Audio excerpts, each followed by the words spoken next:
Yo, sometimes life calls for a change.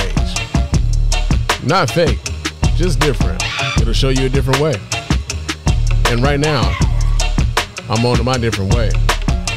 I can promise you this is the same Spann, but the reporting is over. I'd like to welcome you to the Mr. Spann official podcast. Let's go.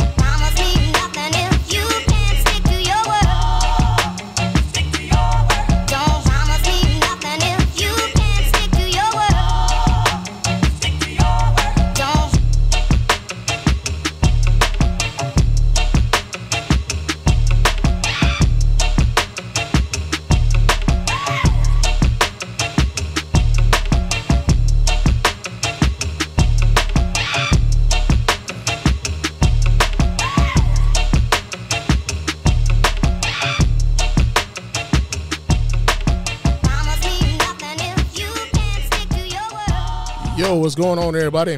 Welcome to the Mr. Spann official podcast. I am your host, Mr. Spann, and this is episode number 35 of the show. And yeah, man, we are coming here a little bit early, man. Normally, I don't necessarily like broadcast on like early Saturday evenings and shit, but I got a special occasion. I got something we celebrating here in the family, man, and you know there's an event that I got to go to, so let me get this on up out the way. You know what I'm saying? Not that I'm just treating y'all like y'all just something to do, but I'm just saying I got some things with my family that I got to do, in which case I got to get this show in early. But the reason why I got to get this show in right now is because later on I'm going to be out with my daughter, who is celebrating her 21st birthday. Yeah, man, my baby girl is 21 years old. Her birthday was actually Tuesday earlier this week, and yeah, man, I ain't ready for this shit, man. I am not ready to have a grown-ass adult daughter, man. I'm really not. One of the things that I'm really trying to take solace in is that, like, despite the fact, like, and I don't want to sound like final, what's the word that I'm looking for here? I don't want to sound like this is the end of the, the father-daughter relationship or anything like that. Not none at all. But, this is a transition. Right. This is a transition for both me and my daughter. And this is something that I'm going to have to I'm understanding this is me. And I got to work through my feelings about having a grown ass daughter out here, man. Real talk. Especially considering, like some of the ways in which she's going to have to interact with dudes out here in the world, man. I worry about that. I worry about that quite a bit. Right.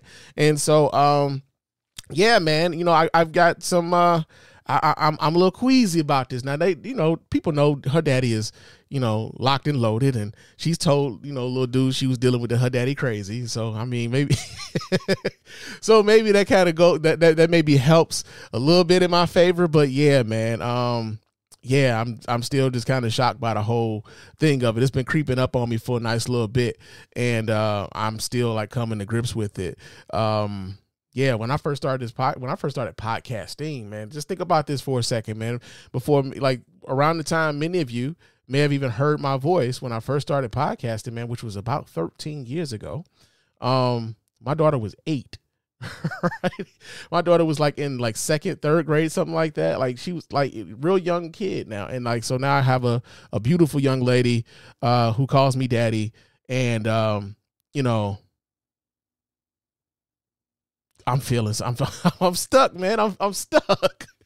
And then like, I've been having this conversation with a couple folks, and I may put this up as the poll on the show tonight. Right. So, again, we're going to a club in Detroit for my daughter's 21st. And, despite the fact that I feel like I'm of a more progressive mindset than a lot of dudes that I know, I do have some reservations about being up in the club with my baby girl, right? Like there's something about that I feel like, first of all, I've retired my clubdom, man. Like I feel like already I'm gonna be the old nigga in the club. You know what I'm saying? Nigga! I'm gonna be the old nigga in the club. Clubs annoy me, bro. I don't want to get up and get drinks. Like you try to pass somebody and it's a whole deal. Getting the bartender's attention is a whole deal that I am so past. Like, nigga, I am more than content to go buy that bottle and be TV at my house and play the music at my crib. Like, this is where I'm at in life now, right? But my baby girl wants to be in the club with an old man. And yeah, so I'm gonna do that for my baby girl on her birthday. I'm gonna be up in the club, you know what I'm saying? You know, go be, you know, having a drink or two with my boy, you know, with my baby, to celebrate this new milestone in her life, man. So yeah, man, a little excited about it. I'm a little uneasy about it too. You know, I'm having, you know, I don't know, man. I don't know how to feel. I don't know how to feel, man. So yeah, I'm working through that. I am working through that, man. Real talk. But that's what's going on with me. So that's why, you know, your man Spann got the gradients on, you know, because, you know, I might have to scope some shit out and nobody needs to really know what the fuck I'm scoping out. I see everything. Despite y'all think it's dark behind these, nah, I see everything going on behind these, right? So yeah, we got that going on. But before we get into the show, I do have to remind you guys how to get in touch with us over here at the Mr. Spann Official Podcast and let your voice be heard, man. You can go ahead and hit us up at our hotline at area code 313-288-0485. That's area code 313-288-0485. Leave us those voicemail messages. Of course, those messages will get played here and responded to here live on the show. And if you're watching us here live on Facebook, YouTube, and Twitter, you can chop it up with your man Spann while we're doing the show, right? So like I said, hit that hotline up at area code 313-288-0485. And yeah, we'll chop it up in that way, right? Also, you can email us here, feedback@thespannreport.com. That's feedback@thespannreport.com. Go ahead, leave us those emails, and of course, those emails will get read here and replied to here live on the show as well. Follow me on Threads and Instagram. My name on both of those platforms is Mr._Spann. So go ahead, follow me there, chop it up with your man Spann throughout the week. I know I mentioned that you can catch the show on Twitter, but I'm not really on these Twitter streets like that yet, man. Like, you know, I kind of left the Twitter for the Threads, and I'm really liking Threads. Oh, there's some shit going on with Threads that I'm not necessarily liking, so I'm kind of waffling a little bit, but I am primarily on Threads. So if you want to see what I'm talking about throughout the week, man, chop it up with me there on Threads and Instagram, right? Also, leave us a 5-star review on iTunes and or Stitcher Radio. Nah, not Stitcher Radio. There is no more Stitcher Radio. My apologies. 5-star reviews on iTunes and or Spotify, right? Those 5-star reviews are the ones that get read here live on the show. We appreciate everybody who goes about the business of doing that. Doesn't cost you a dime, man. Just a couple minutes of your time to let everybody know why you're rocking with us over here at the Mr. Spann Official Podcast and the Spann Report Podcast Network in its entirety, right? Also, if you're listening to us via Spotify, we do have polls that we put up on Spotify. We do have question and answer segments, portion on there. So if you have anything to say about what we're saying here on the show, or you're listening via Spotify, there's a couple more ways for you to let your voice be heard here on the show, right? Also, you can hit up our website at www.thespannreport.com. You can go there.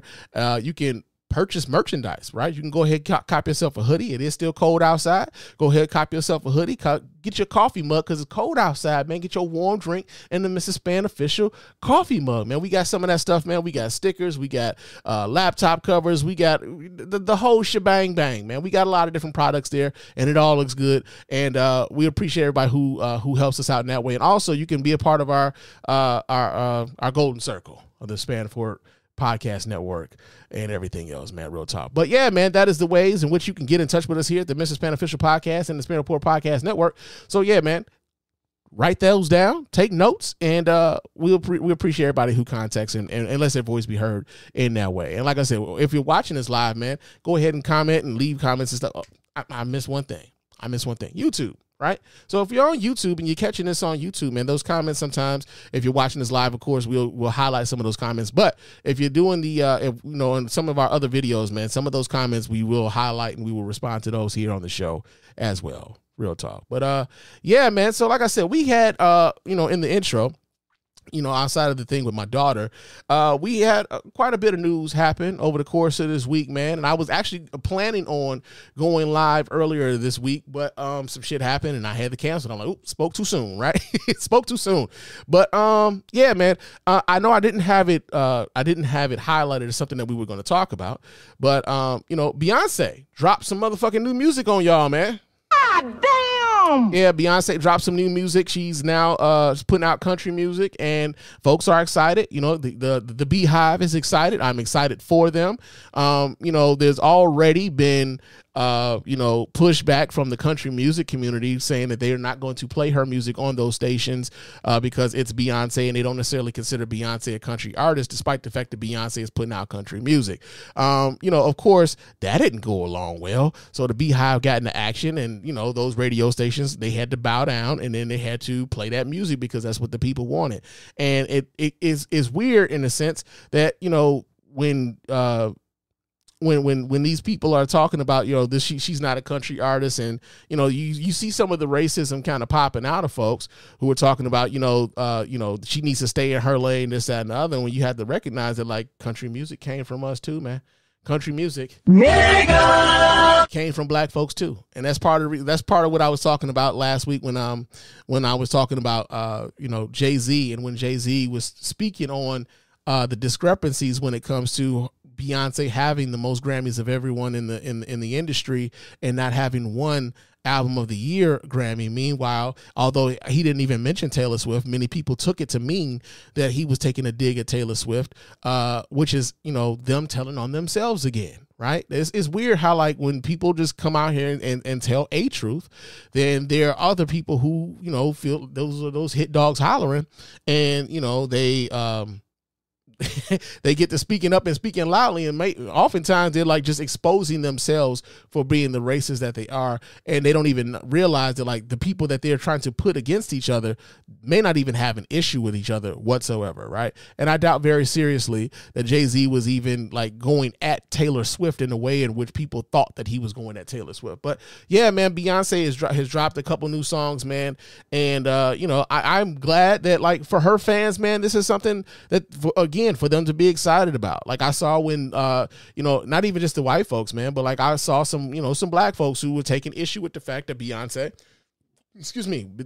was coming out with some with country music, and is like, yo, man, everything doesn't have to be for you. Right?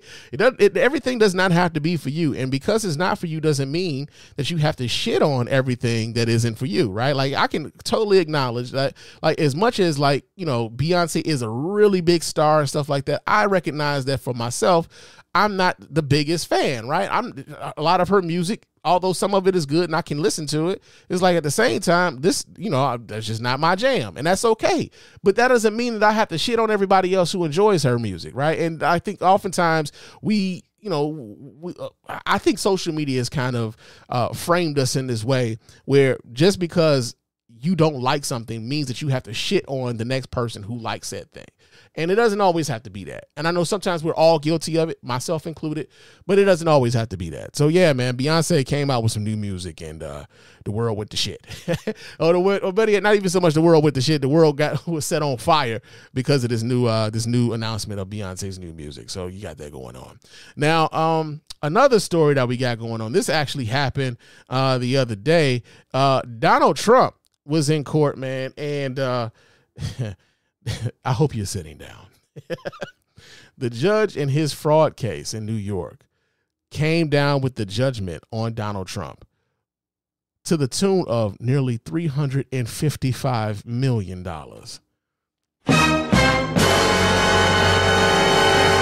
Yeah, man, we get this story here. This comes out of USA Today. And see, here's the thing about the news. Like, I've seen so many different totals. I don't know what the actual total is. So we're going to roll with what the fuck they talking about on this particular article right here.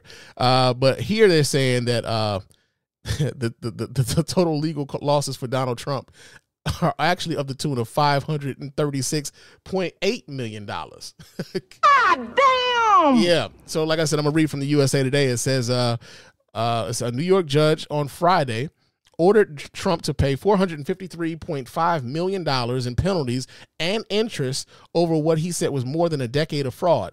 On January 26th, a federal jury awarded E. Jean Carroll $83.3 million in damages in a defamation lawsuit she filed against former president. Trump has vowed to appeal both verdicts. So I think they're combining those two verdicts with the $453.5 million and the $83.3 million that he's now legally liable to owe. Right. So it says now that former President Donald Trump has been socked with a combined $536.8 million in losses from 2 damaging courtroom defeats. The question is, will his opponents ever see a dime of the money? The Republican presidential frontrunner and his business trust were ordered to pay $453.5 million in penalties and interest on Friday after a New York judge ruled Trump had spent years fraudulently inflating the value of real estate holdings, including his own Trump Towers penthouse and his private club in Florida.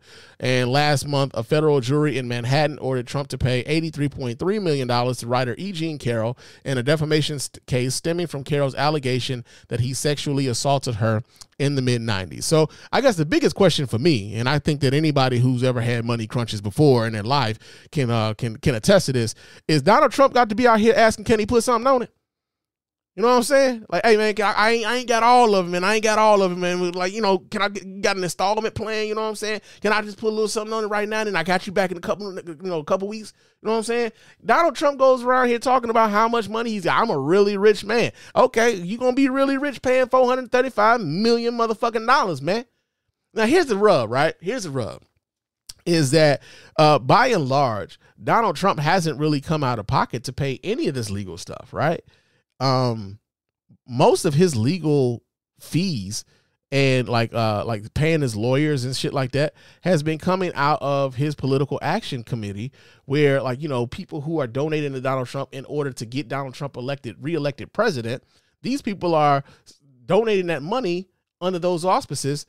And I don't know if many of them are aware that most of the money that they're sending to him isn't going towards those efforts, that is going towards keeping his ass out of jail. Now, here's the other part about it, right? I don't know, even if they were to, there's a thing where even if they were to become aware of that, because it's Donald Trump and because we've seen how many of his supporters are truly devoted to his ass, how many of them would even care that this is what the money is being used for, right? That's just one of those things where these sorts of things used to be disqualifying. Like, if you wanted to run for president of the United States and you got accused of some salacious shit, they be like, oh, nah, man, he can't be president. We can't be having no president up in there doing those kind of shenanigans. I mean, think about what they tried to they impeached Bill Clinton for the relationship that he had with Monica Lewinsky. Now, that whole impeachment or the special counsel started from something entirely different, right? It started from a supposed land deal that he had. I believe it was called Whitewater, a land deal that he had in Arkansas when he was the governor of Arkansas. And that investigation lasted long, and it was long and winding. And then they found out, they landed on the Monica Lewinsky thing. And that's what he got impeached for. He didn't owe anybody $536 million, man. The president was not in debt. At least Bill Clinton wasn't in debt to that degree, right? But many people saw Bill Clinton's behavior around that time as disqualifying of the office, and despite all what he was doing as president. And so for Donald Trump to have lost a civil case that involves him being accused of raping someone, and then also losing another case that involves them basically saying he's guilty of fraud, the fact that there are so many people who are still willing to vote for this guy at this particular juncture just kind of tells you how much shit has changed in America, man.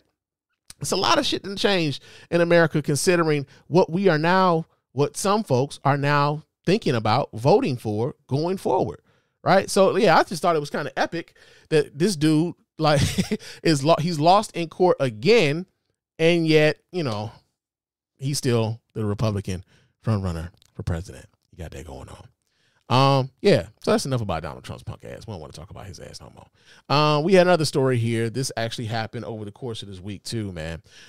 There was a shooting in Kansas City during the Super Bowl parade, bruh. Oh, yeah. What happened to your shaft? There is powerful niggardry at work here. Yeah, man. We get this story here. I'm actually going to read this out of ESPN.com. because they said that 2 juveniles have been charged with crimes connected to the shooting at the Kansas City Chiefs Super Bowl rally, authorities said on Friday.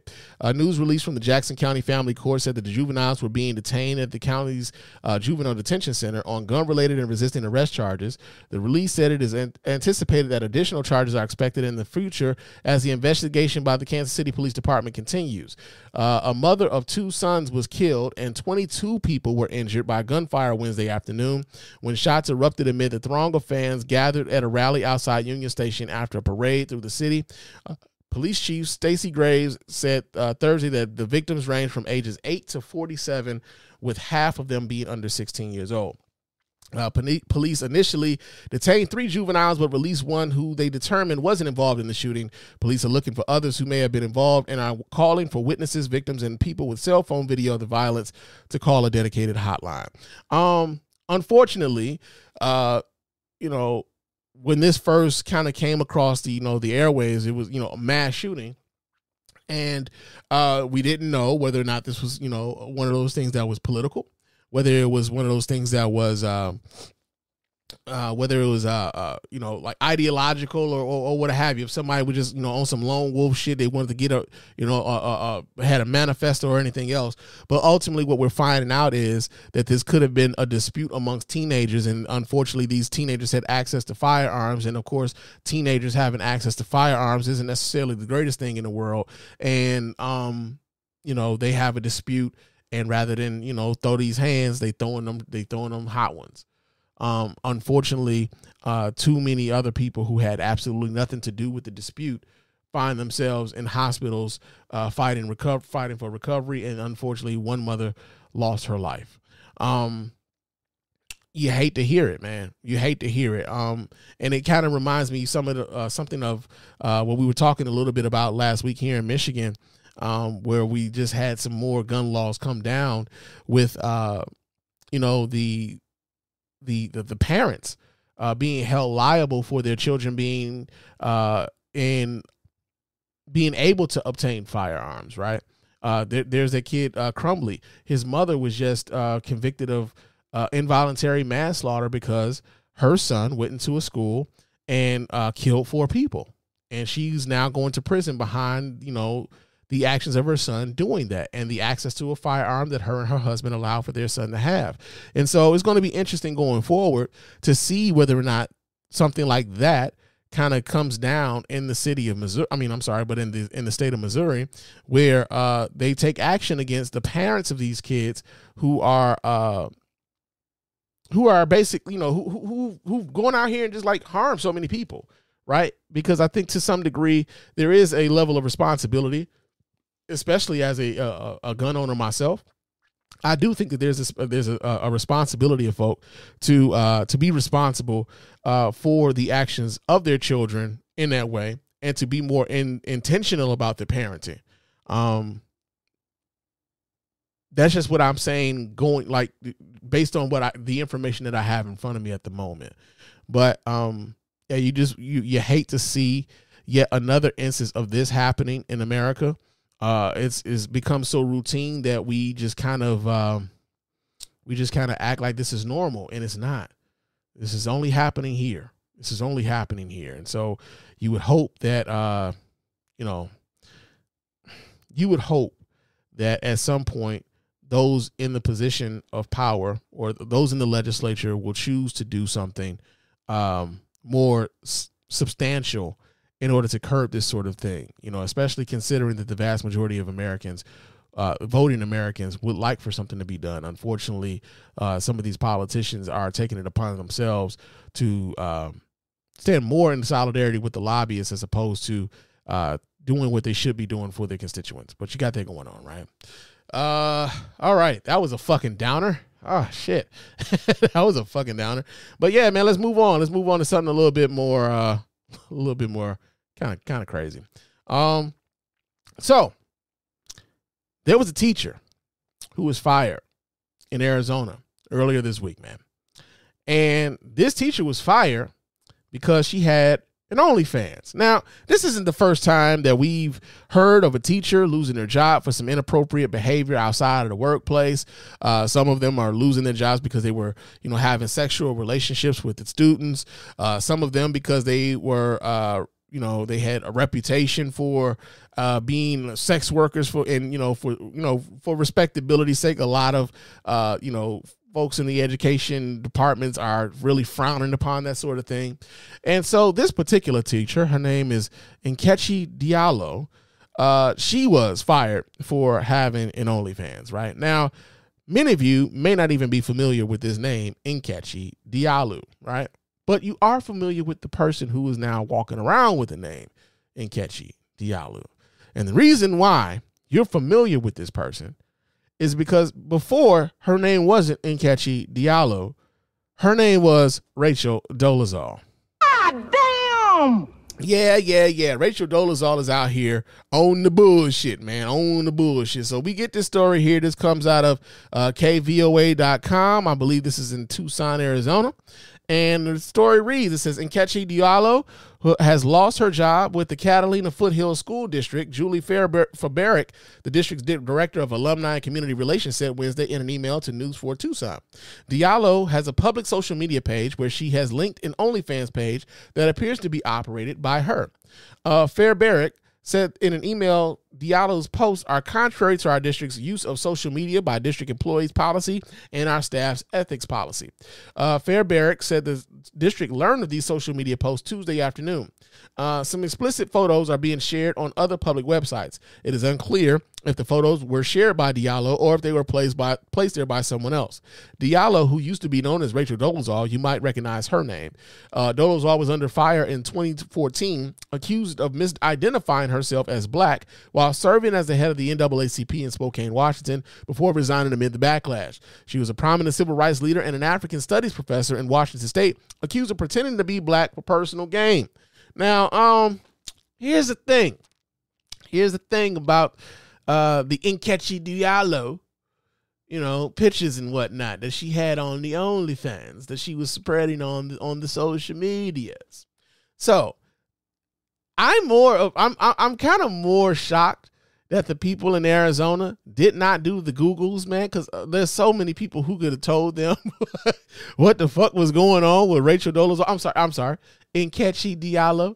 I remember, as a matter of fact, as an aside, man, I remember when this lady changed her name to Nkechi Diallo, and I remember black women on Twitter being incensed, nigga. Like they was, if she was in front of a bunch of sisters at the time that she decided to change her name to Nkechi Diallo, I think it was a lot of sisters who were ready to like beat her ass behind that, because here she goes again, really with the cultural appropriation of, I'm gonna really lean into this idea of me being black. Fuck what y'all talking about, black people, right?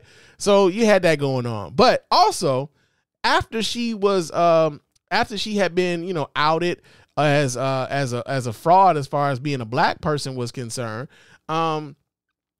she had an OnlyFans page then, right? Because I remember she even had a Netflix special. She went on in like NBC, the Today Show, to promote the Netflix special and shit like that, right? She had an OnlyFans then because, again, she was at the time was saying that like she was having a hard time making money after, the whole thing. And like this was a way for her to generate some revenue for herself and take care of the people that she had, like 2 adoptive sons that she was that were living with her at the time. And so she had the OnlyFans page. And I remember some of them pictures coming down the Twitter timeline back when I was on Twitter. And like people were taking shots at, like, oh my God, this is what y'all was on. And then of course you had the niggas, sometimes niggas don't care, they just like, man, shit, hell yeah, nigga, that shit look all right to me, shit. I don't give a fuck about that whole faking me black, because it was weird, man. And that was the other weird part about Rachel Dolezal, back when she was, she was really in the news like that. It's just how many dudes were so willing to like give her a pass on the fraudulence that she was like perpetuating against the community. And it was like, yo, you had so many dudes like, man, she out here, man. She doing more shit for black people than a lot of black people I know, nigga. She out here head of the NAACP, nigga. What you niggas doing? She doing more for us than you niggas is doing. It's like, come on, bro. Nigga, your dick can't get that. Like you gotta you gotta think past your dick at some point, dude. Like, come on, man. Like, it ain't that deep. Like, she's really not doing the thing that y'all are saying she's doing. Her whole thing was a grift. And the fact that y'all are so willing to give her a pass on it says more about you than it does about everybody else. But yeah, man, OnlyFans, another teacher, done down by the OnlyFans. At a certain point, man, as a teacher, you gotta be, I really feel as though at this point, which with so many of these stories coming out of teachers being fired because of their having an OnlyFans, I kind of feel like if you're making enough money on that OnlyFans, man, it might be time for you to just give up the teaching gig, right? Give up the teaching gig, and like, you know, when you feel like if teaching was your passion, then come back to it when you done with the OnlyFans, man. Because a lot of these school districts, you know, they just not really fucking with the OnlyFans thing, man. They don't want to have to deal with the questions from the parents. They don't want to have to deal with the questions or the students finding out, and the little dudes or the little young ladies in the classroom like, ooh, I want to take Mr. Jones's class because, girl, did you see his OnlyFans? He got OnlyFans. Girl, yeah, I want him to nail me to the wall during detention. You know, that sort of shit. You know what I'm saying? They don't want to have to deal with horny teenagers or kids or whatever the fuck, and them crushing already on their teacher, and then their teacher is out here doing the sex work on the internet, and the kids find out and the parents find out, and it's a whole thing, man. So if you're gonna be doing the OnlyFans, man, if the teaching is your passion and you want to do that with no distractions, you might have to do one or the other. You just might have to do one or the other, man. Real talk. Like, just to keep the headaches down. Let's keep the headaches down, man. You know, so we got that going on. Real talk. Let's see what else we got going on, man. Oh shit. Joe Biden is out here trying to cancel more motherfucking student loans. Oh shit. Nigga. All right, so we get this story here. Where did we get this story here from? We get this out of Politico.com. It says, we'll leave no stone unturned in the fight to fix a broken student loan system, Education Secretary Miguel Cardona said, unveiling the plan. The White House on Thursday unveiled a significant expansion of its plans to cancel student debt as President Joe Biden looks to run on the issue during this year's election. The draft proposal released by the Biden administration would empower the Education Department to discharge the student loans owed by borrowers who are experiencing financial hardship and unlikely to be able to repay their debts. The department proposed a one-time debt relief program that would automatically cancel debt in circumstances where it suggests data that borrowers are at least 80% likely to default on their debt within the next 2 years.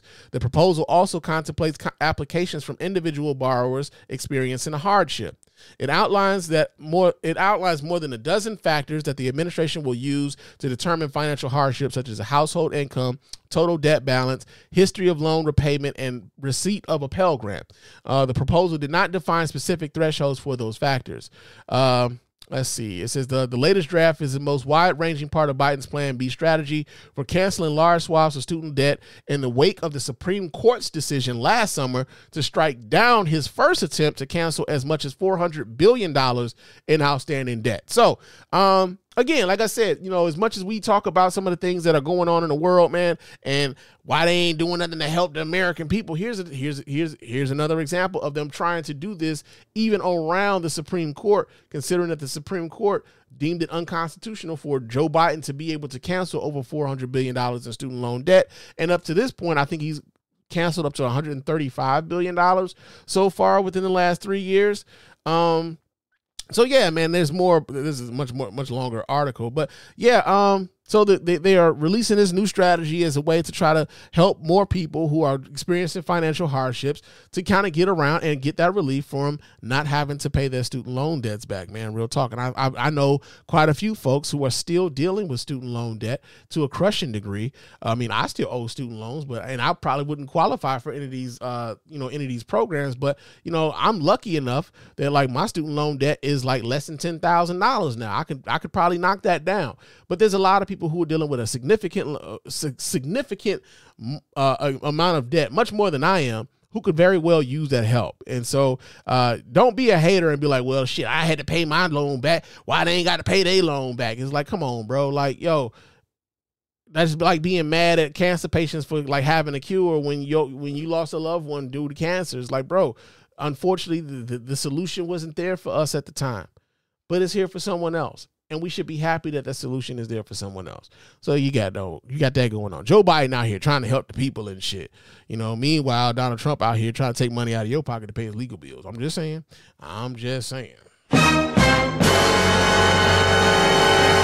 Hey, speaking of which, well, I didn't add this to my little docket here, but yo, man, did y'all know that? I know we weren't gonna talk about Trump no more, but hold up. Did y'all know that this nigga Trump showed up at like a sneaker con, dog? He showed up at sneaker con. Yeah, hold on. I got this video here. This comes from Threads. Let me see if I can pull this up so you guys can see right along with me, man, because this is actually kind of crazy. But this is on Threads right now. He gave a speech at SneakerCon, and he's got sneakers. Donald Trump is out here selling sneakers, y'all. This is crazy. Let me pull this up so y'all can see, and let's see what this nigga is talking about. We have lines, and I want to thank Chase, and I want to thank Alan. Come on, play the fucking video. Wow, a lot of emotion. It sounds like they booing his ass at this goddamn SneakerCon. There's a lot of emotion in this room. Thank you. This probably really isn't his crowd. Thank you. So nice. They booing his ass up in this bitch, man. So the really nice thing is we have lines, and I want to thank Chase, and I want to thank Alan. But we okay, but yeah. So Donald Trump was wow, a lot of emotion. Yeah, so like it sounds like this video is fucking buffering and shit. But yeah, so Donald Trump was at SneakerCon. And I believe they had like, I believe someone had like what was that? They showed pictures of the actual shoes on here. I'm not seeing it now, but they had them somewhere earlier. I don't see them anymore. But yeah, man, I was going to show the shoes because I was wondering whether or not anybody would actually buy the shoes and wear the shoes that Trump came out with. Maybe Kanye West. You know, maybe Kanye West would come out and wear the Trump shoes in 2025. But here's the thing, all right? Here's the rub. The shoes that Donald Trump was reportedly selling, he wanted people to pay, get this, y'all, $399. Yeah, Donald Trump wanted people to pay $399 for these shoes. And I'm guessing, this is just me, but I'm guessing that the reason why, much like, you know, when it came to LeVar Ball and them goddamn big baller brand shoes, the reason the reason why these shoes are really fucking expensive is because Donald Trump, I just told y'all earlier, this nigga owes $500 million, man. This nigga owe $500 million to the state of New York and to E. Jean Carroll. He need the bread, y'all. This motherfucker need the money. He about to be president, put something on it. So yeah, man, Donald Trump went to a shoe conference and pitched some shoes, and yeah, he's selling them for $399. Would you pay $399 to wear anything that Trump is selling? I'm sure he will find some people in the Trump coalition, you know, the Trump cult, who would be willing to spend $399 on some shoes that he's pushing. But yeah, man, Donald Trump really trying to get y'all with that shit, man. But yeah, I thought that was funny. I didn't even have that really on the docket. I think I added that like at the last second, man. But yeah, man, you got that going on. So Donald Trump selling shoes, and he owes $500 million. That's crazy. It's crazy. The world is crazy. But yeah, so we got another story here. This is something I kind of wanted to get into.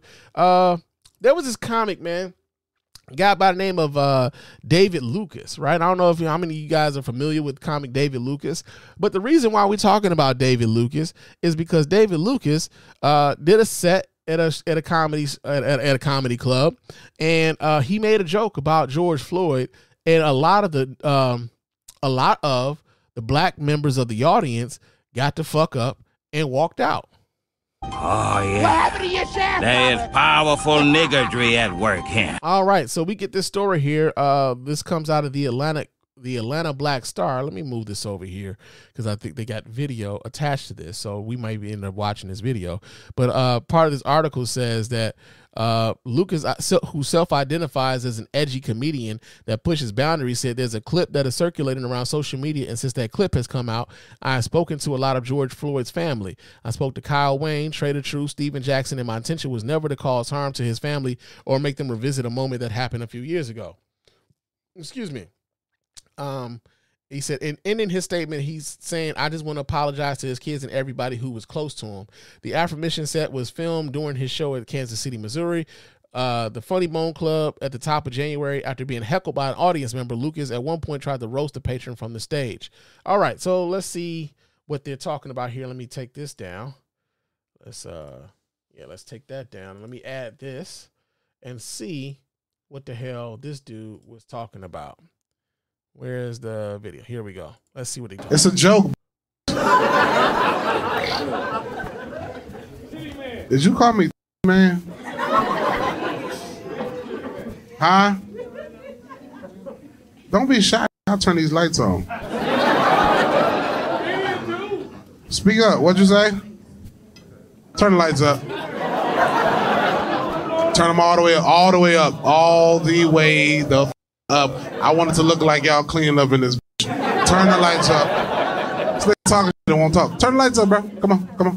Where he at? Where's... Look, they point that nigga out like, bitch, I ain't about to catch no stray bullet for your motherfucking ass. I got to see this nigga that called me Titty Man, because if this nigga fat, boy, I'm about to turn the back lights on specifically. We gotta... I still can't see this black ass nigga. Huh? I ain't black. I ain't that black. Yeah, you is, nigga. Your ass look like... You look like Big Boy after that surgery. Huh? Mama Dia look like a lizard with that hair, dude. This nigga saying nothing with your Tyler Perry face ass, nigga. Your ass look like you made out of Play-Doh, nigga. Get your... All right, so I'm gonna just say this, like just judging based on what I'm hearing right now, and this is something that I like. When I go to comedy, clubs and comedy shows, I don't know what it is, but there's always a contingent, or there's always somebody who feels as though their job is to go to the show and like heckle the comedians. I don't know what it is about them, if it's alcohol or what, but they feel it's like their job to go and like heckle the comedians. And oftentimes it's like, yo, man, nobody paid money to come see you, right? So like I'll give this David Lucas guy a little bit of grace just based on the fact that like he's dealing with a heckler, because I know most people when they go to a comedy show, they're not paying money to see the heckler talk shit to the comedian. They want the comedian to go up there and do their thing. And oftentimes the heckler just kind of takes away from the show, especially when there's, you might have come like paid money to come see a comic, was on a rise and stuff like that, and you're really a fan of their work. But then here's this knucklehead nigga in the crowd who just wants to make this entire moment about themselves. And I like, real talk, I hate that shit. I do. That nigga back there with $8 worth of drinks, bitch, you ain't shit. With a back. What I am not understanding is why the YouTube is buffering right at this moment, though. We'll have to deal with this. Okay. Yeah, why is it fucking buffering? Let's try it. Come on stage, bro. Come on. Because I don't want to listen to this whole entire set. Where's the part where he talked about George Floyd? Cab, nigga, your ass. Okay, he'll get up out of here, nigga. Okay, so I think we might have. And they gonna slap me, then smoke a Camel.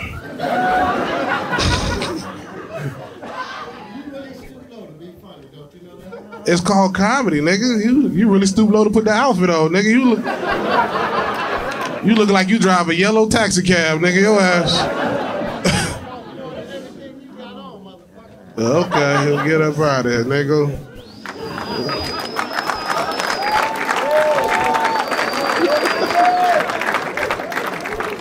This nigga must have got a free ticket. Hey, bring my backpack back. Bring my backpack, nigga. Just in case. Nigga, I ain't fucking around. Yeah, bring my backpack. Nigga. Swear to God. Bring my backpack. Bring my whole backpack. Hold on a second, man. Because I'm not about to watch this whole nigga set, bro. I really not. That's not what we here to do. We really want to see what the hell he's talking about when it comes to this George Floyd thing. And here we go with the buffering again, YouTube. Like, what the fuck, bro?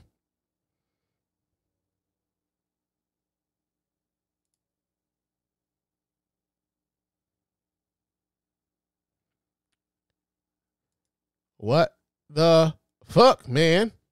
Maybe it's because it's like prime internet hours or some shit. And everybody's trying to use the Comcast. Is that what it is? I think that's what it is sometimes, man. That's the only thing that makes sense. Because as much as I pay for this fucking internet, I shouldn't get any buffering whatsoever, man. But yeah, man, so whatever the fuck. He made a joke about George Floyd, man, and much to say, like, as he was battling the heckler, that you're the reason why you're showing out in front of these white folks is the reason why George Floyd, why what happened to George Floyd happened. And he went further to say that, he wouldn't have kneeled on George Floyd's neck. He would have shot George Floyd.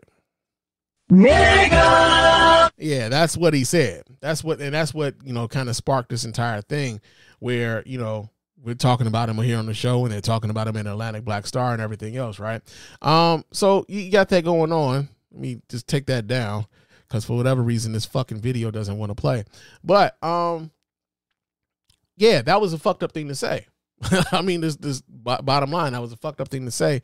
And I don't know why anybody would have thought that would have been like, something that you could get past with people, right? And so that was the joke that caused the black people in that crowd to get up and walk out while he was doing that set, right? So he went on an episode of Willie D Live, right? Guys, for those of you who are old enough to remember, Willie D was a member of the Ghetto Boys, old school rapper, turned podcaster. I think he's got damn near 1 million subscribers on YouTube now. So like Willie D has really leaned into on this podcasting YouTube thing.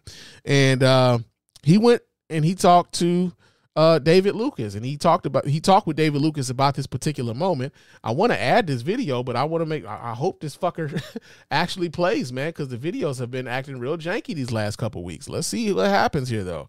So let's see what he has to say about himself. But you took it a step further, and you said that you would never have kneeled on George Floyd's neck. You would have shot that nigga. You've had a week or so to think about what you said. Do you still feel the same way as far as the joke, upholding the joke and being defiant and unapologetic about it? I'm an advocate for free speech, right? Okay. The great Patrice O'Neal said that a funny joke and a bad joke come from the same place. So that was my attempt at comedy. Explain that. It was to get shock value. I'm a troll. You heckle me, now I heckle you. I talked to George Floyd's brother. When? Sunday. Trey, you know Trey? Yeah. Trey the Truth? Yeah. I think he said he's George Floyd's brother or cousin or something. I'm not sure what the relationship is, but I know Trey. Shouts out to Trey. Trey the Truth. Yeah. And I told him, I said, Trey, if I upset you personally, because that's your relative, I apologize. But I don't apologize for doing a joke. Who are we as the gatekeepers to say when a joke goes too far? I joke about beating on white women. I joke about killing white women. I joke about gay people. I joke about the transsexual community. So the moment I apologize for a George Floyd joke, now I got to apologize for every other joke. So who in this situation is the gatekeeper to tell me you went too far or you didn't go far enough? Is it because I'm not famous? If Dave Chappelle would have said that joke, what would have happened? He might would have been a little wittier because he's been doing comedy longer than me, but it's all in the name of laughter, all in the name of free speech. And a lot of people say, you're pandering, you're doing this, you're doing that. How? Because I said a joke about a black guy in front of a majority white audience. Majority of my fan base is white. That's no secret. Black people, for some reason, have never liked my comedy because I'm different. And I don't go up there and talk about big dick, little dick, big pussy, big ass jokes. Those are not my jokes. My jokes are very cerebral. So if you come to my show, I might say a lot of crazy shit, but on your drive home, you're going to be thinking a lot. Okay, I'm thinking. And I'm thinking what just came out of his mouth was a bunch of bullshit, right? Here's why. He asked the question. One of the questions that he asked was, who are the gatekeepers on what's funny and what isn't, right? The fact that there's a comedian asking this question right now in 2024 absolutely blows my mind. The gatekeepers on what exactly is funny is your audience, right? The audience determines whether or not you're funny or not. And I know there's a lot of comedians who are listening to the sound of my voice right now who will be like, Spann, you don't know what the fuck you talking about. I know I'm funny. I make people laugh all the time, this, that, and the other. That may be true. But when the audience doesn't find you funny, guess what you just did? You bombed, right? Your material did not work for the audience in which you were in front of. You bombed. You weren't funny to them, right? So when you're asking the question, who are the gatekeepers on what it is to be funny? It is always the audience. The audience determines whether or not you're going to make any money because they're the ones who are buying the tickets in order to come see you do your thing. And if you're offending, if you think just being offensive is what makes you funny, then I'm sorry, man. You're going to have a hard time.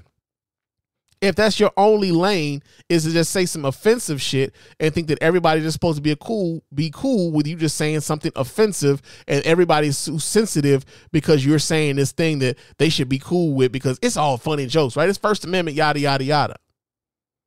But when the audience is telling you this ain't funny, guess what? For that moment, your ass ain't funny, right?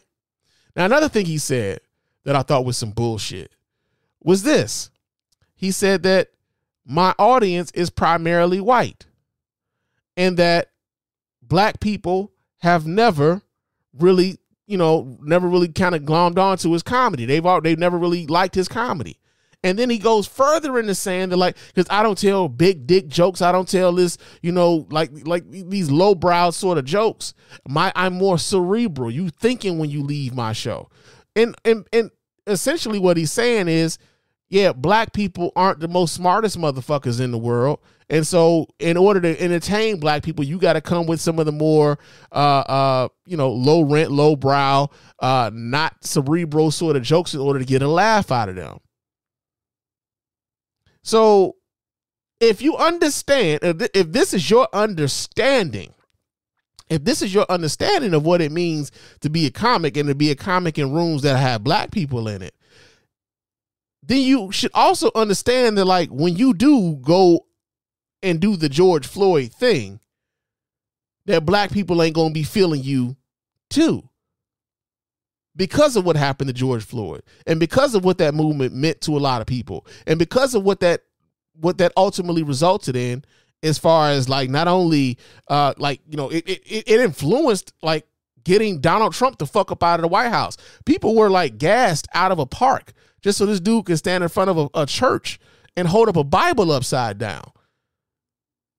People were hit with rubber bullets. People were tear gassed and all this other shit just for advocating for justice on behalf of George Floyd. So you thought that going into a room with a majority white audience and then there are black people there, that the black people would not take offense to what the fuck you were saying? Now, I get you were being heckled, but get the fuck out of here, dude. Get the fuck out of here. It's like you were waiting and let's not do that. What he said, though, was just... That's the dumbest thing I've ever heard in my life. No wonder you get D's and everything. Yeah, man. So that was one point that I thought was important, or at least that was what kind of caught my eye or caught my ear when he was saying that shit, was that my audience is primarily white, that black people have never liked my comedy, and asking the question of who are the gatekeepers of what's funny in comedy, right? So you got those three things I think we kind of addressed. Now, there was another portion of this video that he talked on that I want to kind of address too. So let me get to that point here. I believe it is. Yeah, I believe it's here. And let's see what he says here. They can shut you down. You, like you said, because your fan base is predominantly white, people accuse you of pandering. But that wasn't by choice.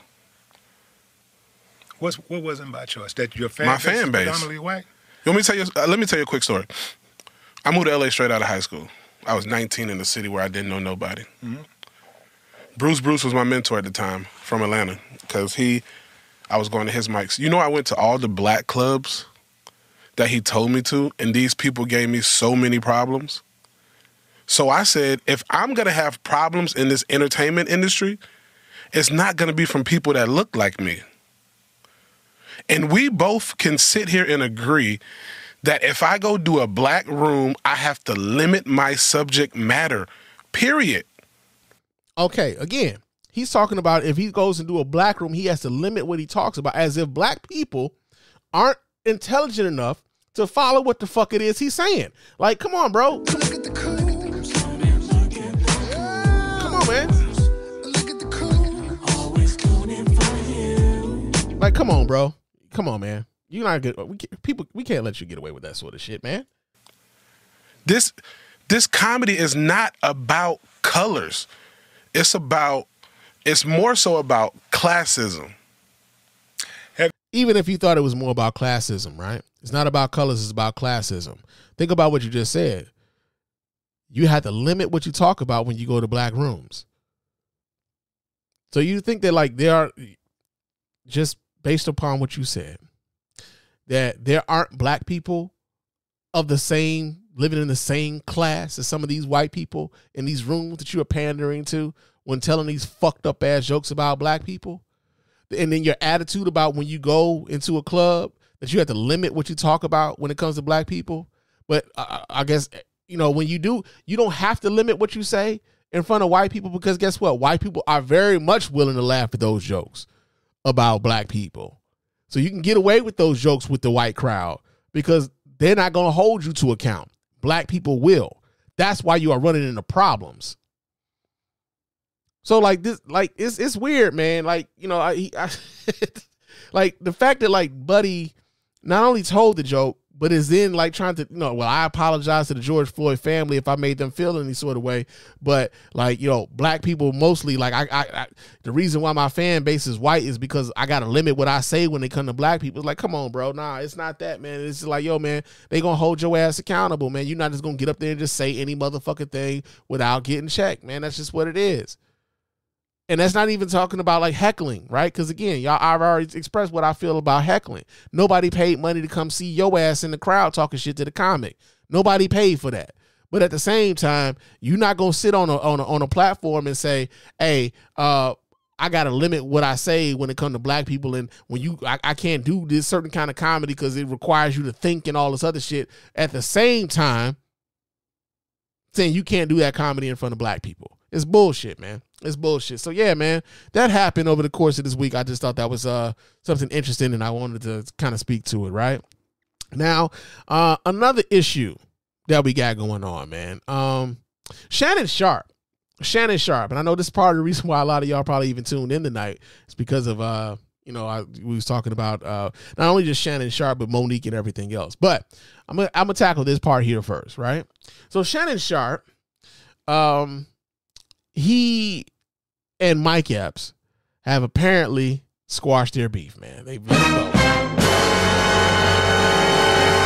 Yeah, man, Shannon Sharpe and Mike Epps have kind of let it go, man. So they met up in Indianapolis. You know, All-Star Weekend is happening in Indianapolis. This is probably the least hyped NBA All-Star Weekend I've seen in quite some time, man.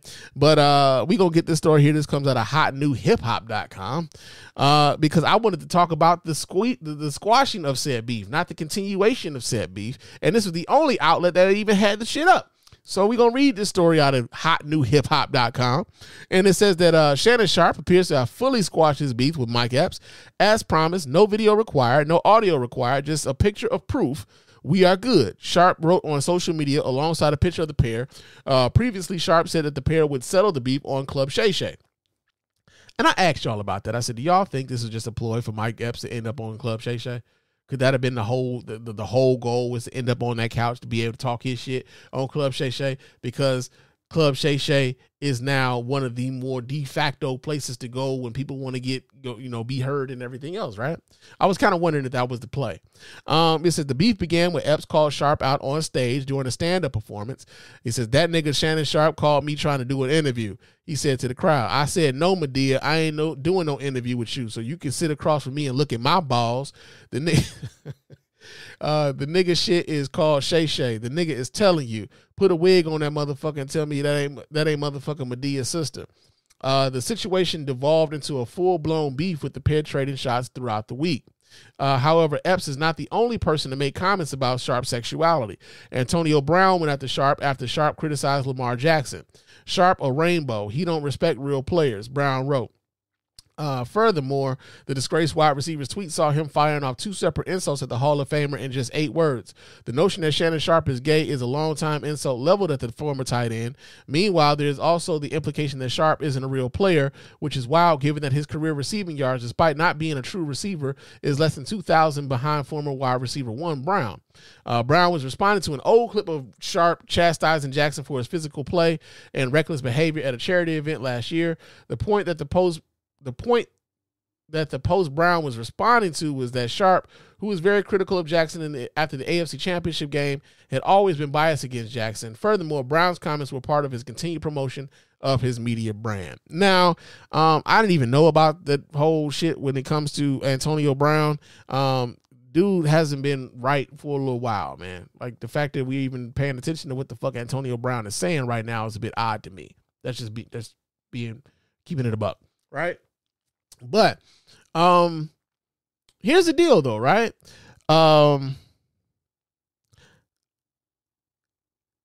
few weeks ago, when the whole Katt Williams thing on Shannon Sharpe's podcast came about, and I spoke about this here on the podcast before when that thing was going on, and Katt Williams said, well, Katt Williams basically went on there and he cast hella aspersions and threw hella insinuations across all of the entertainment industry about whether or not people were compromising themselves and being in whether or not they were like implicating that people may be gay or part of the LGBTQ community, or that they have to but even if they aren't a part of the community, they have to somehow submit themselves to that community in order to get ahead in the industry, right?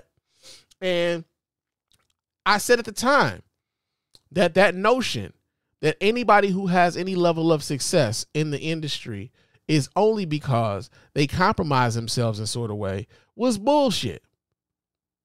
And I remember how so many people, when that Katt Williams interview came out, people were like, Katt ain't told no lies. I believe everything that Katt said.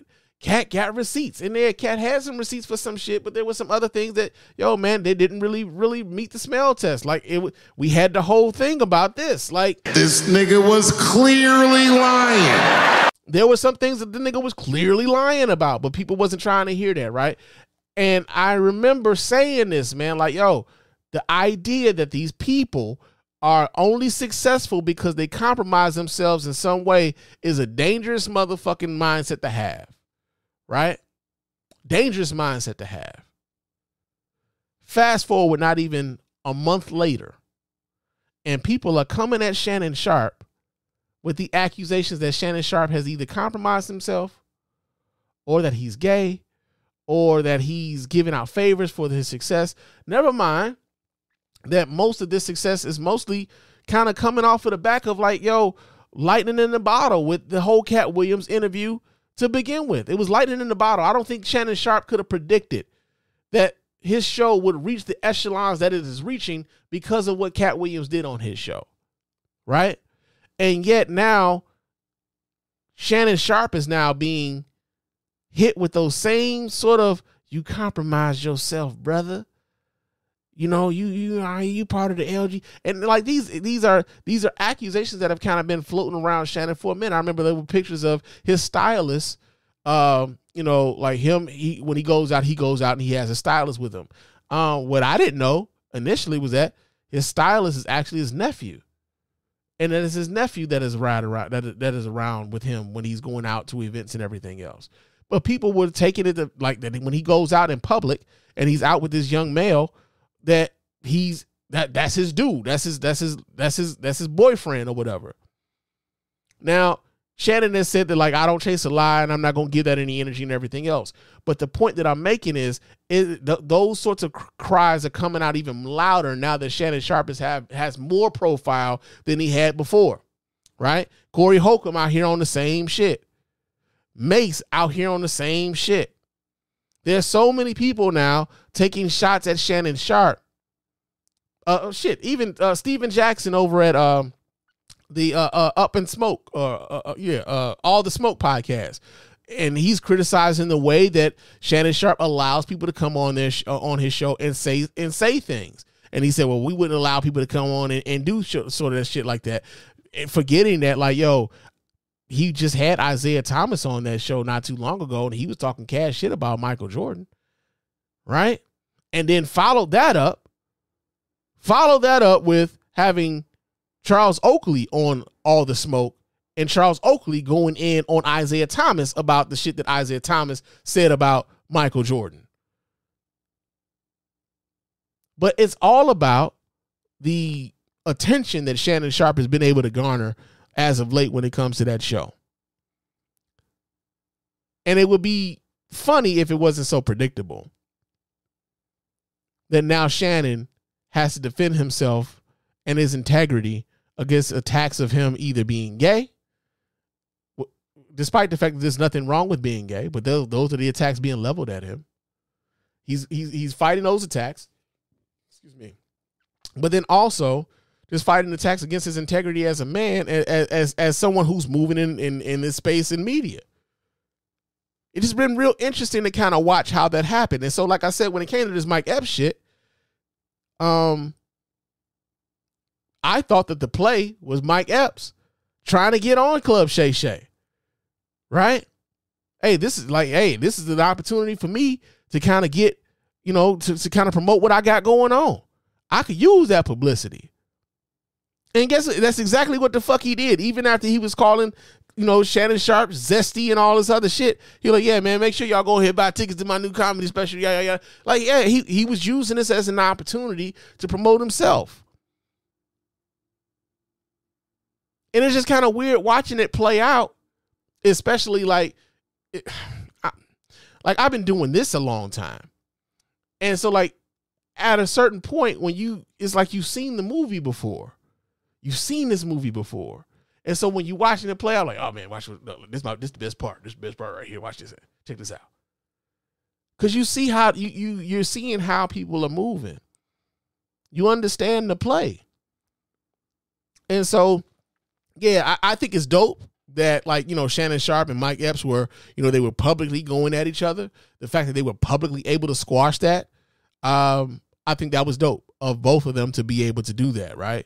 The other part that I think is kind of crazy is that, I guess that now that Shannon has the attention of everybody, that there are so many people who probably feeling a little bit jealous that they've been in this space for much longer than Shannon Sharpe has been, and yet they've not been able to garner the amount of attention that Shannon Sharpe has been able to garner. And that is driving a lot of this animosity towards Shannon Sharpe, right? Because again, in order for a lot of people to justify why they're not in the place in which they wish to be, they have to besmirch the character of those who are in that place that they wish to be. Which is why I thought some of the things that Katt Williams said about some of the people that he talked about was a little fucked up. Because I do believe that Katt Williams would like to be in some of those places that some of those other folks are, but he's not. And so the accusation that they compromise themselves in order to be there is fucked up. And so many people latch on to that idea. And it's like, I hate to see it. But I do appreciate these two grown ass men, squashing their beef in a much, in a responsible way, because it was getting stupid. Like, you got two 50-year-old motherfuckers talking about some fighting and shooting and all this other shit. Like, these are the things we tell the 20-year-olds, the teenage niggas. Hey, bro, that ain't the way. That ain't the way. So when they see the elders out here doing that dumb shit, how then do you talk to them? Like, hey man, nigga, when you just out here talking about going bang bang, nigga, like now you gonna tell me to be responsible, nigga? I ain't trying to hear that shit from you, right? So you got that going on. Now, the last story that we're gonna kind of cover here before I get my ass on the fuck up out of here and finish getting ready to go like celebrate with my baby and everything is Monique, man. So Monique and her son are dealing with some familial issues, man. They are dealing with some family issues out in the public. And it's unfortunate. It is unfortunate that this is playing out in front of everybody. But sometimes, I'll just say this. Sometimes maybe it has to play out that way, right? Sometimes maybe it has to play out that way in order to get some level of resolution, right? And so the reason why Monique and her son are dealing with some issues publicly right now is because of the fact that Monique's appearance on Club Shay Shay actually drove a response from her son, Shalon, her oldest son, Shalon. And so I'm gonna read a bit from this article here on Vibe before I talk a little bit more about this, right? So we get the story here, like I said, from Vibe. It said Monique's oldest son, Shalon Jackson, has spoken on their estranged bond following the comedian's viral appearance on the Club Shay Shay podcast. In a nearly 10-minute TikTok video, Jackson responds to the portion of the interview where the Precious star addresses her false narrative about her praying to the universe to reconcile their relationship. Jackson, who is also a stand-up comedian, began by explaining he wrote down his response to avoid getting emotional or caught up when sharing his side of the story. I would like to free her from having to continue telling that lie, detailed Jackson. Faith without work is dead, and neither one of us cares to put forth any effort to reconcile with each other.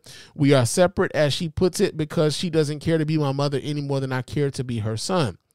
He continued to explain that neither party has reached out to the other in some time, adding that Monique's current husband does not acknowledge him while she discusses their troubled past in the viral interview. Neither one of us had the desire to reach out to the other in a very long time, and I don't think either of us anticipates that feeling returning, he said, adding, I'm tired of hearing my mother's truths newsflash. Standing in your truth does not make you noble. He continued to add that responding this way allows me to say my piece uninterrupted. To all those wondering, why say something now? Call it a form of therapy. Later sharing that Monique admitted to him that she did not do her best job. Be completely honest and fair, those were things that I was willing to get over. Nobody's perfect. We're all human. But my mother showed a clear lack of humility, compassion, and consideration when taking any level of accountability for those things. My mother does a fantastic job of acknowledging a lot of things, but she doesn't take accountability very well. And anything that she may take true accountability for is only at her convenience in my experience, right? So these are the things that Shalon Jackson, Monique's son, had to say. And I'll say this, man, like just based on like, I've had this stance here for a while. And I will always, and when I'm talking about most of these stories, man, when y'all listening to me, I'm talking about things and how I see them. And sometimes my life kind of colors how I see shit. Right. So I just want to make this shit clear. I just want to make that clear. My life colors how I see certain things. And so usually when the children of these celebrities comes out and they say anything against their celebrity parent, I pay attention.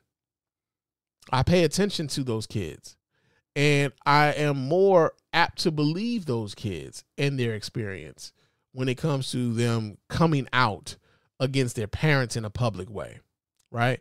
For the interview, who have been listening to me for any length of time, you guys know that my grandfather was blues singer Johnny Taylor, and my father was his son, Floyd Taylor, right? About 13 years ago, I publicly blasted my father on YouTube for his basically being a deadbeat father to me and my brothers and sisters, right? And that, people at the time were coming at me. Why are you bringing this up to us? This is family business. Why you pulling this out? This ain't none of our business. You should have kept you should have kept that to yourself. This, that, and the other, right? And then there was also a contingent of folks who would come at me and say, like, this is because you want something. You want some money or something. And it was odd. It was odd to me because those people were under the impression that Floyd Taylor had a shit ton of money, and he didn't. Floyd Taylor didn't have much when he passed. Trust me, I know. Right? And it wasn't money that I wanted from him. Much more than anything else, at the time of our falling out, was that I wanted a relationship with my siblings, whom at the time I barely knew.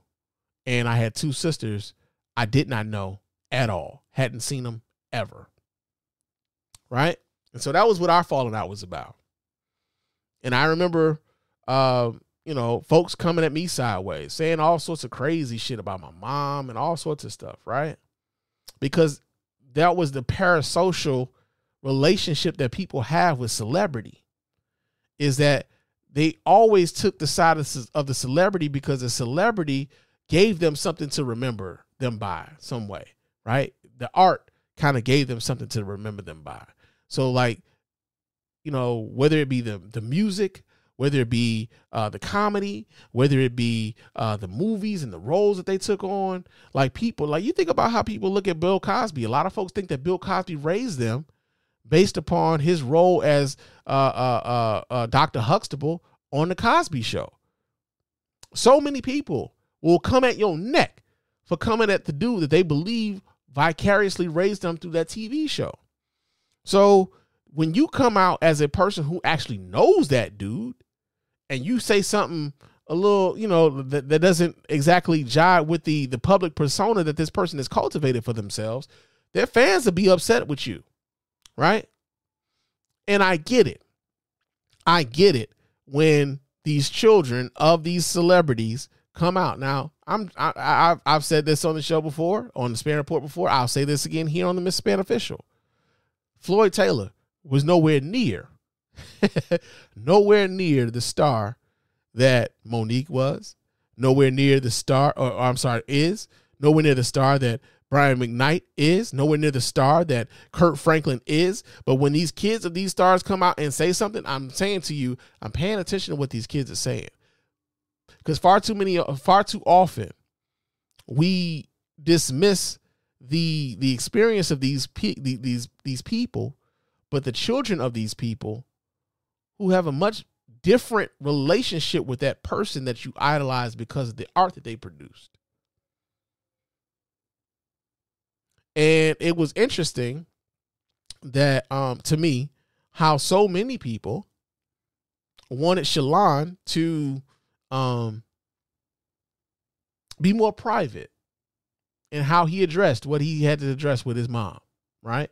Why are you saying something now? Why couldn't you handle this behind closed doors? Why are you putting all this out for all of us to hear, right? And it was ironic only because Monique has been airing out her her private grievances with a whole bunch of different folks. She's been airing these grievances out for the better part of a decade now, right? And some of us have been championing, kind of being like championing her, like, yo, a cheerleader for her to say to, like, yo, man, the things that I'm going through in this industry, they've wronged me, and they need to make these things right. And she's galvanized a great number of people to cheer for her to say, yeah, man, they need to be making this shit right. This wrong what they've been doing to Monique. Monique was out here saying that she wasn't being paid the amount of money she should have been getting paid a long time before Taraji P. Henson was saying this shit. And unfortunately for Monique, because so many people were not liking Monique at the time, were not receiving the message. When it came to Taraji P. Henson saying it, suddenly they got it. They were receiving the message. Now, that didn't mean that what Monique was saying was wrong. Maybe it just wasn't the right messenger, right? Because, again, some folks just did not like Monique when she was saying this shit. So we can't have it both ways, We can't have it both ways. Yeah, Monique, we're sorry that we didn't acknowledge these things that you were dealing with privately. Now we understand why you were bringing them public. But then her son comes out. He has an issue and there's a grievance that he has with her. And he's saying what he has to say to her publicly, and everybody wants to shut him up. There's no consistency in that. I like consistency. And two things can be true at the same time. Yes, Monique has been wronged in the entertainment industry. But yes, her son could also have some very real misgivings about his upbringing with her as his mother. And both of them have come to the public to air out those grievances. Now, I've talked about, I've been a fan of Monique, man. I like Monique's comedy. I've gone to a few of different shows of Monique here in Detroit. A friend of mine is being mentored by Monique. So like there's that connection there. But at the same time, as someone who has come out against a parent publicly and had fans of said parents come at me sideways because of the things that I said about this person that I actually knew and y'all just knew through the art, I pay attention to when these kids come out and say what they got to say about these parents. Because far too many people straight up dismiss them because they think that they just want something, right? Now, unironically enough, Monique and her husband, Sidney Hicks, came out and they responded to what Shalon Jackson had to say about, Monique's parenting and what have you. One of the things I thought was very interesting, though, was the fact that there was a lot of Sidney Hicks speaking in this video when the video was not about him. This was a video of a young man speaking about his misgivings, speaking about the misgivings he had with his mother about the way in which his mother raised him. And in the response video, we got a lot of Sidney Hicks and not Monique, which I thought was disappointing. Right?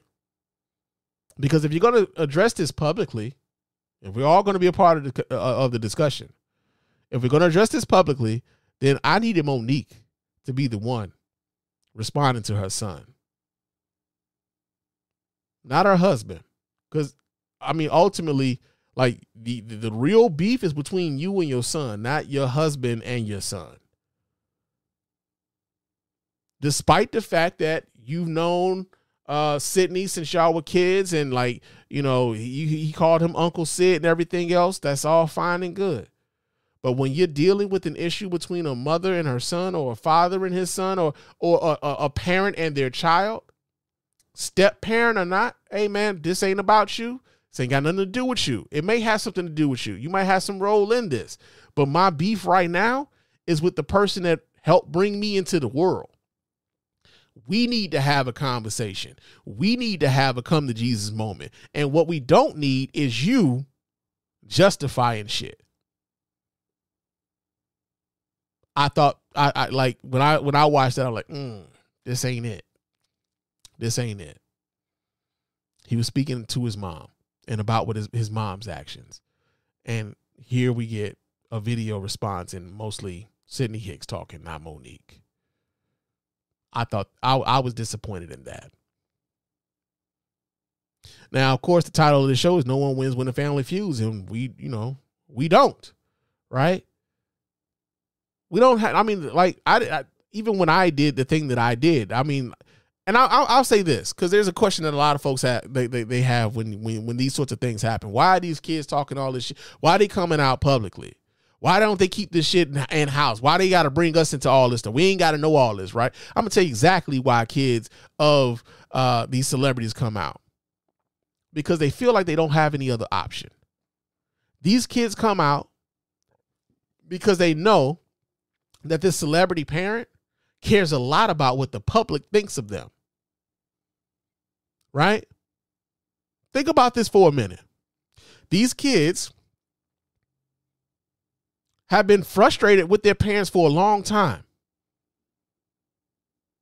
Have had things that they're dealing with that they don't feel like their parents have dealt with in a very real way for a long time. So by the time one of these kids comes forward to say anything publicly negatively against that parent is because they're trying to get the attention of that parent in a very real way. You don't care about what I think about you, but you do care about what all these motherfucking strangers think about you. And so now I could tell these strangers this shit that you've been doing behind closed doors that they don't fucking know about. And now you really got to handle this. This is why they do it. It's why I did it. It's why I did it. Right? I was on a phone call with my father that night when I put that shit out on YouTube. And that nigga hung up in my face because he didn't want to hear what I had to say. Okay, fine. I'm going to put it out there in a way that you can't fucking ignore. And ultimately what came from that was I called him that night to get phone numbers to some sisters that I have that I'd never met, despite the fact that I was 30 years old, had never met either of my sisters. Guess what happened? As a result, some cousins reach out. One of my sister's moms reach out. Then another sister reaches out. Because they didn't know that I was looking for them, that I wanted to know them, that I wanted to have a relationship with them. They had no idea. Now, had I not done what I did, we probably would never have known each other at all or much about each other at all. I wouldn't have known I had as many nephews and nieces that I got. Right? I just wouldn't have known that. I wouldn't have known that I had them somewhere in Illinois and somewhere in Wisconsin, and then I had some in Texas and stuff like that. I wouldn't have known any of this stuff.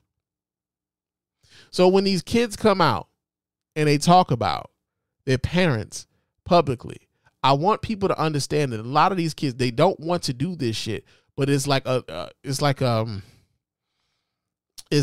do you call it? It's like a last resort effort to try to get to a result, to try to get their parent to move in a way that they think they need to move. Because unfortunately for a lot of celebrity, the bad publicity may force them to move in a way in which they wouldn't move normally. It's unfortunate that sometimes that bad publicity has to come from inside your house because you got a kid or a child that's unhappy with you because of the way you've treated them, right? So, two things being true at the same time. Monique has been aggrieved. Monique has had some bad things happen to her in the industry. Monique has had some bad things happen in her life that have probably shaped the way that she moves in this world right now, right? The other thing that could also be true, Monique might not have been as attentive as a mother as she probably should have been to this particular son. And this particular son has every right to express himself in a way in which he needs to, especially if, people are coming at him and asking him, why you ain't cool with your mama? Especially in the social media age, people come at folks all the time. Why you not cool with this person? Did you ever fix it with your mama? Like that's what I'm sure he's probably gotten inundated with that, especially after Club Shay Shay with the millions of views that podcast is now generating on YouTube. I'm sure he's gotten a lot of those questions.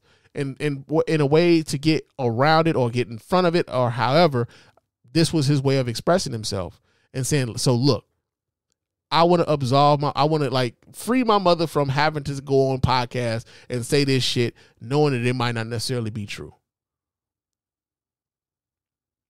Right? I do hope they are able to reconcile that. I do. I remember when I did my shit with me and Floyd, there were people who would reach out to me, hey man, did you and your dad ever fix it? I'm like, no, and it never happened. He's stubborn. He was stubborn. And to some degree, I was stubborn too. We never fixed it. But I do hope at some point that with Shalon Jackson and Monique, that they are able to fix it, that they are able to come together, that they are able to mend those fences, and that when they do, it's a beautiful thing, right? And we will look back on this like, man, this was just a learning moment.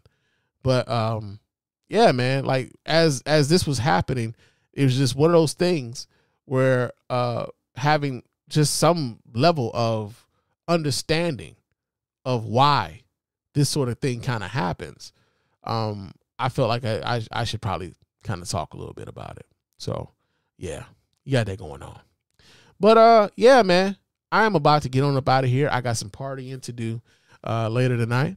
But of course, before we get out of here, I do have to remind you guys how to get in touch with us over here at the Mr. Spann Official Podcast and let your voice be heard, man. You can, of course, go ahead and hit us up at our hotline at area code 313-288-0485. That's area code 313-288-0485. Leave those voicemail messages. Of course, those messages will get played here live on the show and responded to in kind. You can also email us here at feedback@thespannreport.com. That's feedback@thespannreport.com. Go ahead and leave us those emails, and of course, those emails will get right here and reply to here live as well. Follow me on Threads and Instagram. My name on both of those platforms is Mr._Spann. So go ahead, follow me there. Chop it up with your man Spann throughout the week. Also, leave us a 5-star review on iTunes and or Spotify. Those 5-star reviews are the ones that get right here live in the show. We really appreciate everybody who does that. Doesn't cost you a dime, just a couple minutes of your time to let everybody know why you're rocking with us over here at the Mr. Spann Official Podcast and the Spann Report Podcast Network in its entirety. Also, if you're listening to us via Spotify, man, hit up those question and answers, man. Hit up those polls. Vote in those polls. Let us know what you're thinking about what we said here on the show, right? Real talk. Also, hit us up on our website at www.thespannreport.com. You can go there. You can buy merch from our website. You can, check out old episodes of the podcast on our website. You can donate to the show as often as you like, as much as you like. And of course, we really do appreciate every dime over here at the Mr. Spann Official Podcast and the Spann Report Podcast Network in its entirety, man. But yeah, man, I am about to get on up out of here. I will talk to you guys again soon. But until next time, fam, peace.